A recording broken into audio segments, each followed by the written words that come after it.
अच्छा, यहाँ हमारी this is lecture 3 and part number 5। अच्छा, यहाँ तक हमारी जो भी एसिम्प्टोटिक नोटेशन की फॉर्मल डेफिनेशंस थी, जो भी मैंने आपको प्रूव करके बताना था वो कर दिया। यहाँ इस चीज़ को मैं एक्सप्लेन कर दूँ। ये वाला कोड हमने प्रॉपरली सॉल्व करके इसकी टाइम कम्प्लेक्सिटी निकाली हुई है। आप लोग नोट्स में देखोगे तो ये नोट्स में आप लोगों को मिल जाएगा। यहाँ चूँकि पीछे हम एसिम्प्टोटिक नोटेशंस की बात कर रहे हैं, एसिम्प्टोटिक एनालिसिस की बात कर रहे हैं, तो उसी के लिहाज से एक एग्जांपल जो है वो सॉल्व हुई हुई है यहाँ पे, कि बजाय आप काउंट करो स्टेप्स में कितने नंबर ऑफ़ ऑपरेशंस हैं, आपने कह दिया है कि दिस इज़ सम कांस्टेंट।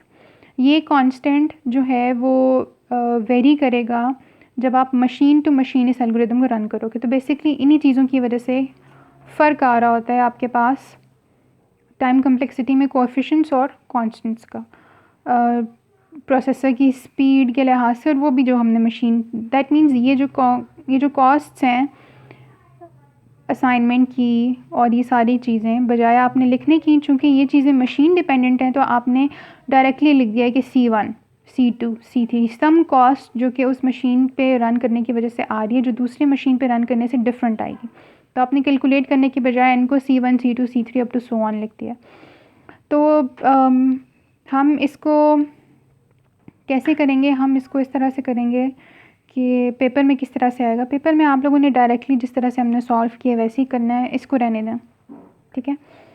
ये गलत नहीं है, रहने दे से मतलब ये नहीं कि ये गलत है, ये गलत नहीं है, लेकिन इस चीज़ को हम फॉलो नहीं करेंगे। अच्छा, मुझे एकदम अब ख़्याल आया कि पिछले वाले जो टॉपिक्स हमने पढ़े हैं एसिम्प्टोटिक नोटेशन, उसमें सवाल किस तरह से आ सकता है।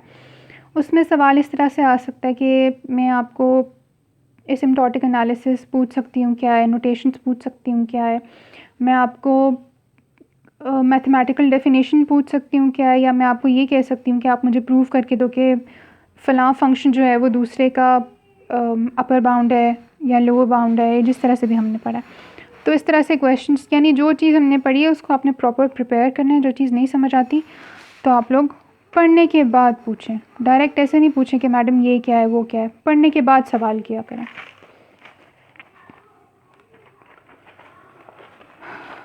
अच्छा, कुछ मज़ीद आप लोगों के क्वेश्चंस थे, कुछ रिवीजन है।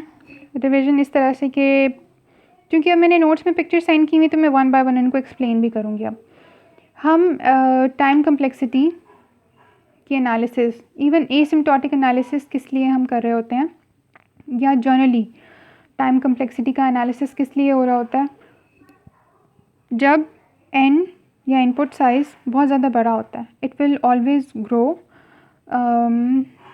With what ever the rate जो भी आप डिस्कस कर रहे हो, और आप ख़ुसूसन इंटरेस्टेड होते हो कि वर्स्ट केस सिनेरियो में कितने बुरे से बुरा परफॉर्म करेगा। वर्स्ट केस सिनेरियो मुझसे एक बार एक स्टूडेंट ने पूछा था कि क्यों इम्पोर्टेंट है। देखो, हमारे पास एल्गोरिदम, फॉर एग्ज़ाम्पल सॉर्टिंग के जो भी एल्गोरिदम है, कि आप किसी भी एल्गोरिदम से उसको सॉर्ट कर सकते हैं या किसी भी एलिमेंट को सर्च कर सकते हो। तो उस इनपुट का साइज़ क्या है, वो एलिमेंट कहाँ पे है, ये चीज़ें आपके इख्तियार में नहीं होती हैं। तो जिसकी वजह से आपका टाइम कम भी लग सकता है, ज़्यादा भी लग सकता है। ये टाइम कितना लगेगा वो आपको उसी टाइम पे पता लगता है एरे के साइज़ के ऊपर, और उस एलिमेंट जिसको आप ने फाइंड करना है, या कितने एलिमेंट्स हैं उनको सॉर्ट करने का लिए कितना टाइम लगेगा, वो आप ऑलरेडी डिसाइड नहीं कर सकते। लेकिन आप बाउंड बना लेते हो कि ये एल्गोरिदम कम से कम इतना लेगा और ज़्यादा से ज़्यादा इतना लेगा, इससे ज़्यादा नहीं लेगा, ठीक है। जिनको हम फिर एसिम्प्टोटिक नोटेशंस के ज़रिए बता देते हैं कि बिग ओ ये है, ओमेगा ये है और थीटा ये है, ठीक है। तो we are interested in worst case performances. Worst case scenario में हमारे पास क्या आएगा, T of N for example ये है। तो ज़ाहिर बात है अगर हम एसिम्प्टोटिक एनालिसिस करें तो ये आप इनको, this is kind of revision, ये जो हैं लोअर ऑर्डर टर्म्स हैं, ये इनसिग्निफिकेंट टर्म्स हैं, ये इग्नोर हो जाएंगी, और इस एल्गोरिदम का जो टाइम कम्प्लेक्सिटी है या रेट ऑफ ग्रोथ है वो n क्यूब है, that is big O of n cube. क्योंकि n when n tends to infinity, तो आप इस बात को मैं बड़ी दफ़ा कह चुकी हूँ, चाहे वैल्यूज़ पुट करके देख लो, इसका rate of growth is very very fast. ठीक है। तो यही गवर्न करता है rate of growth of the algorithm कि कितना फास्ट है कितना स्लो है। हमारे प्रोग्राम में डिफरेंट चंक्स होते हैं, ठीक है। कहीं असाइनमेंट है, कहीं लूप है, कहीं डू वाइल है, कहीं आप इफ़ स्टेटमेंट लगा रहे हैं, ठीक है। तो आपके उन डिफरेंट स्टेटमेंट्स का डिफरेंट टाइम कम्प्लेक्सिटी आती है, ठीक है।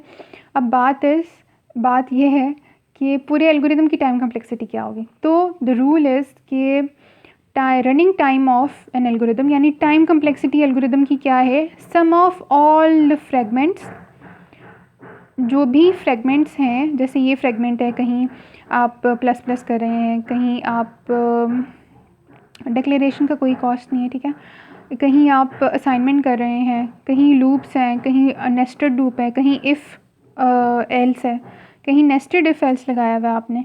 तो वो जो डिफरेंट चंक्स हैं ना, उन तमाम जो फ्रेगमेंट्स हैं या चंक्स हैं, उन फ्रेगमेंट्स को आपने ऐड करना है, तो वो पूरे एल्गोरिदम की टाइम कम्प्लेक्सिटी निकलती है, ठीक है।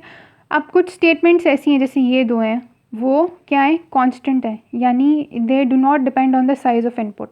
चाहे साइज़ ऑफ इनपुट आप जो भी ले लो, इस असाइनमेंट और इस इंक्रीमेंट में हमेशा 1 यूनिट ऑफ टाइम ही लेना है। तो क्या है, इनकी टाइम कम्प्लेक्सिटी कांस्टेंट है। कांस्टेंट टाइम कम्प्लेक्सिटी को आप रिप्रेजेंट करते हैं समथिंग ऑफ 1। ये समथिंग बिग ओ भी हो सकता है, ओमेगा भी हो सकता है, और थीटा भी हो सकता है, यानी these will exactly take 1 unit of time, so I can represent them as theta also। तो ज़्यादातर आगे जो भी मैं अब रिप्रेजेंटेशन की बात करूँगी वो बिग ओ में है। सो मैं क्या कहती हूँ कि ये दो जो हैं वो कांस्टेंट टाइम ले रही है, जिसको आप बिग ओ में अगर रिप्रेजेंट करो तो that is big O of 1। ये सिंपल फॉर लूप है इंक्रीमेंट डिक्रीमेंट के साथ, जिसने क्या लेना है, एटलीस्ट n टाइम्स तो चलेगा, ठीक है। अब मैं कहीं भी बात नहीं करी कि ये कितना ले रहा है, ये कितना ले रहा है, तो ये टोटल कांस्टेंट्स के साथ कितना चल रहा है। अब आपने ध्यान रखना है, जब बात एसिम्प्टोटिक एनालिसिस की आती है, चूँकि बिग ओ इज़ एसिम्प्टोटिक, तो आपने सिर्फ देखना है कितने टाइम्स चल रहा है। तो this will execute at least 10 times. तो मैंने क्या लिखा, बिग ओ ऑफ n। ये नेस्टेड है, तो इसके लिए क्या है, big O of n square. इसने अपनी वजह से n टाइम्स चलना है और इसकी बॉडी में होने की वजह से n टाइम्स चलना है, तो total order of n square. अब एल्गोरिदम की टाइम कम्प्लेक्सिटी क्या आती है, और बिग ओ ऑफ 1, ऑर्डर भी वैसे इसको कहते हैं, लेकिन big O of 1 plus big O of n plus big O of n square.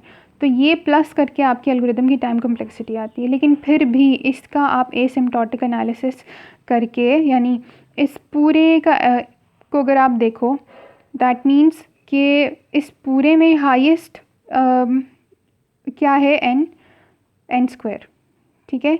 यानी big O of n square has a faster rate of growth than 1। तो इस पूरे एल्गोरिदम की इवेंचुअली टाइम कम्प्लेक्सिटी क्या हो जाती है, और big O of n square. अच्छा, कुछ हमारे पास इस तरह के फंक्शंस होते हैं जब हमारे पास कहीं इफ़ एल्स है, ठीक है, लूप के बाहर है, जहाँ भी प्लेसमेंट है, लेकिन इफ़ एल्स है, ठीक है।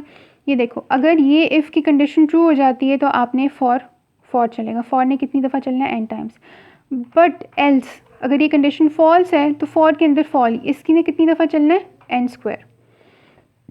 इसकी time complexity big O of n है, इसकी टाइम कम्प्लेक्सिटी यानी एल्स के पार्ट की big O of n square है।